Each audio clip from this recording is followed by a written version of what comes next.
Hey guys, it's me, again. And I'm back and better than ever, especially with all the help that you guys gave me in the comments of the last video. So, thanks for the help, and I'll try not to disappoint this time. And also, I saw your comment. Don't worry about it. And so, since you guys probably know, this is actually a part 2 to the first video I made, the proper guide to Mirage. In that video, we went over Mirage's Ultimate, so in this one, we're going to be talking about its tactical. So what is Mirage's Tactical? Well, it's a decoy. Anyway, I hope you liked it, sub. I'm kidding. It's a decoy with a 15-second cooldown that you can control while it's active. And while you're controlling them, you can make them look more realistic and have them go through things like doors. Wait, decoys can't go through doors in the firing range? And this game sucks! So there are 3 reasons that you should bamboozle someone. 1, to get their location. 2, to throw them off so you get, the first shot in the fight. What about this one? No, go away. No one, you weren't invited here. Go away.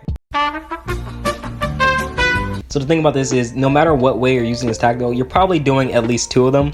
2 that you're doing are 1, getting their location, and 2, getting that funny number up, aka bamboozles.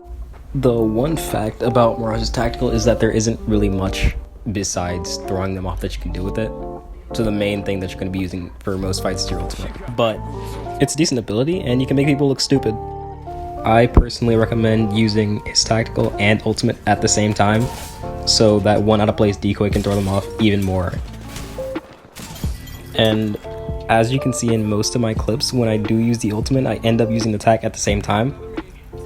And that one decoy that's out of place doing something else that all the other ones aren't can throw them off. But in more close range encounters, you want to use your tactical to make openings for you to use your ultimate. So I use my tac. Sure, they may not shoot it at first, but then again, it's the one decoy out of place, so their first instinct is, oh, that's the real Mirage. And if you look at this, you can see he's aiming for the out of place decoy where my tac was. Wait, what is this comment? Nice voice from the make of it. The 1+ tac is better.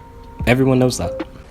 Firstly, it's the buff I've been asking for Mirage for years, and second, it's way more fun than the recharge when you bamboozle someone. Plus, it's better to have another decoy on the screen. It gives people more options to shoot at.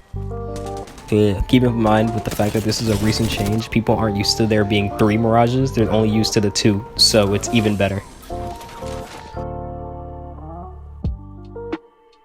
Also, with this passive, use your teammates, because that invisibility can be absolutely amazing to getting the upper hand in fights.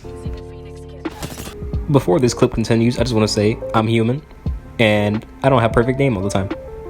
That's it. But this is an example. Use the invisibility to your advantage in fights. That's about it for this. Okay, so now back to using Mirage's decoys. Not in all scenarios do you want to use it during his ultimate. Sometimes you have to use it behind cover to throw a person off so you get the advantage, so make sure you do that. Also, one last tip I can give you is something Mirage players should use more often is the fact that they can abuse audio by sending decoys where people can't see them. Decoys will emit footstep audio which people will listen to, and you can probably get them to turn their backs or go that way, faking that you're gonna go that way when you go somewhere else. Right here, I beam this seer, but I know he has a teammate, so I don't chase him down. Instead, I send a decoy, which has the footstep audio, which the Vantage hears, so they have their back turned to me when I actually do peek the Vantage. You can see when I originally came up, he had his back turned to me because he heard the decoy's footstep audio, but he also heard mine behind him, so he turned around because of that. So just keep that in mind when using it to abuse the audio. So as I've stated, the main ways I like to use his tactical decoys is to either make openings for my ultimate or to make plays abusing the audio, and of course using the tactical to get that advantage so I get the first shot in fights. For his tactical, there aren't as many ways to make it team based, so you're mostly gonna have to use it selfishly because that's mainly what it's for. For his ultimate, there are ways to work around it to make it valuable for your team, but for his tactical, that's not really something you can do unless you're just being a distraction in general, which that's kind of what Mirage is all about, so you probably should be doing that regardless. So that's about all I can say for Mirage's Tactical. So yeah, hope you liked it, I guess.